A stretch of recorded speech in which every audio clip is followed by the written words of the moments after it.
Vamos falar sobre economia, porque agora, sem o fantasma do capeta, né?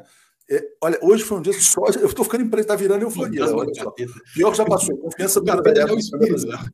Aqui, ó. Confiança dos empresários na economia tem a maior alta em 2 anos, diz a FGV, então a confiança está voltando efetivamente.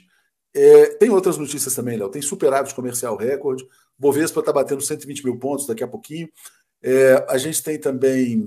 Tinham outras notícias hoje, né, no campo. A volta do PAC. O Lula está lançando o PAC 3. Eu vou botar uma matéria sobre o PAC 3.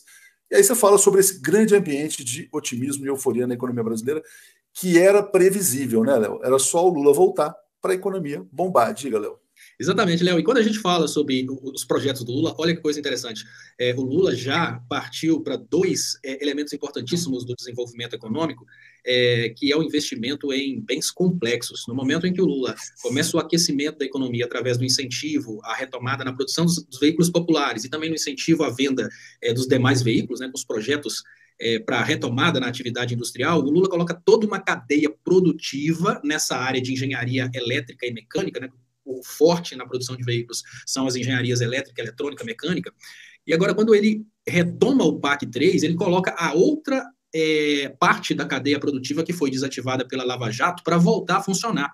O que o PAC 3 poderia ser cientificamente conhecido como um projeto de desativação do estrago feito pela Operação Lava Jato, porque no momento em que você aciona a engenharia civil, você automaticamente coloca toda uma cadeia produtiva para funcionar. Então, nós temos 2 braços produtivos funcionando simultaneamente. Um é o da engenharia complexa, que envolve a engenharia eletrônica, engenharia mecânica, mecatrônica, toda essa parte relacionada à engenharia do silício, vamos dizer assim, do metal e do silício funcionando de um lado, e do outro lado, com o PAC, a gente tem, obviamente, parte dessa engenharia eletrônica, engenharia do silício funcionando junto também, mas a gente tem a engenharia bruta, a engenharia de base, voltando a funcionar no Brasil. E a gente pode dizer que com 2 projetos o Lula consegue basicamente trabalhar contra o estrago feito pelo fora Dilma, fora PT, Temer e Bolsonaro, que foi exatamente neutralizar as atividades industriais e as atividades de altas tecnologias no Brasil. Imagine que para o PAC voltar a funcionar, a gente precisa colocar a engenharia civil funcionando, para a engenharia civil voltar a funcionar, todas as engenharias correlatas precisam funcionar, a gente precisa de logística para levar material, a gente precisa de locais produzindo insumos, a gente precisa de extração de insumos. Da mesma forma, a engenharia de altas tecnologias, quando a gente fala na produção de veículos, a gente está falando de todas as altas tecnologias juntas, a gente praticamente está criando dentro do Brasil um incentivo ao desenvolvimento industrial, ao desenvolvimento tecnológico, para a gente fazer aquela coisa que é bonita, Léo, já que o 247 está em inglês agora também, tem um termo bonito para isso, que é o catch-up. A gente vai chegando perto das altas tecnologias mundiais, e agora que a Alemanha está balançando as pernas e que quem realmente está dominando essa tecnologia de ponta é a China, o objetivo do Brasil agora é alcançar a China em termos de desenvolvimento econômico, desenvolvimento tecnológico. E olha que coisa interessante, a China ela tem uma filosofia um pouco diferente da filosofia dos países ocidentais. A filosofia da China está muito mais conectada a crescer junto do que desafiar um e desafiar os demais e destruir os demais. O que significa que, com uma parceria com a China e esse investimento, tanto na engenharia de base como na engenharia de altas tecnologias, o Brasil vai gerar emprego e vai crescer muito mais do que essas expectativas aí dos nossos economistas de mercado. Quando a pessoa que pagava 130, 140 reais no botijão de gás passa a pagar 80, 90, quando o cara que queria viajar para o exterior e estava pagando quase 6 reais no dólar estadunidense começa a pagar 4,80, o cara que estava gastando 450 reais começa a gastar 300 reais para abastecer o tanque do carro que ele precisa para trabalhar a semana inteira. Enfim, poderia te dar um 100 número de exemplos. A gente está indo aí para a 7ª semana seguinte de revisão de alta do PIB e queda na inflação. Hoje saiu o Boletim Focus, por exemplo, dizendo que mesmo o Campos Neto, essa avaliação é minha, tá? Só para deixar bastante claro, não é o 247 que está dizendo isso, nem a Dai. Mesmo o Campos Neto, que é um cara que vem utilizando a política monetária como arma política contra o governo federal, para, de muitas maneiras, impedir que o país cresça, porque eles sabem que se for por aí, vai ter Lula até 2030. Isso é muito claro, a meu ver.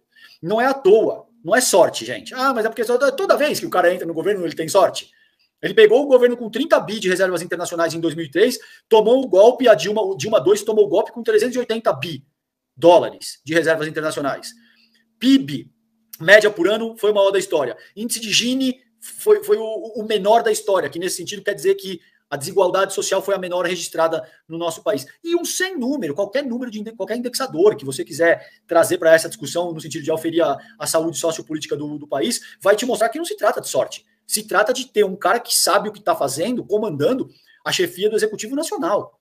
A despeito de qualquer crítica que você possa ter com relação ao Lula, e que também é pertinente para o nosso campo. A gente não pode ter um Messias, a gente não pode ter um cara que não se critica, que você só pode elogiar. É fundamental para o campo progressista poder falar abertamente, poder dizer, aqui eu acho que poderia ter sido feito dessa forma, aqui eu acho que o Lula errou, aqui eu não acho que ele deveria ter citado o nome do Sérgio Moro, não acho que deveria ter falado a respeito da democracia. Eu não me furto, Dai, ao que eu acho que deve ser criticado. Agora, também seria desonestidade intelectual negar que o Lula sabe o que ele está fazendo, ele já fez isso do Lula 1 para o Lula 2, e não por acaso ele termina o Lula 2 em 2010 com 87% de aprovação popular. E não por acaso a direita liberal se vê compelida a ter que dar um golpe de Estado para evitar que o Lula ou qualquer outro sucessor conseguisse se eleger. Nada disso é por acaso. Não, é só olhar esses indexadores, isso deve se repetir. O próprio Banco Central já está sinalizando que a taxa de juros nominal, que hoje está em 13,75, vai cair para 12%. Isso começa a destravar a economia e não vai ter como, porque o país vai crescer. A projeção de inflação vai cair, a projeção do PIB vai crescer e o Campos Neto vai ficar sem artifício para continuar sustentando a maior taxa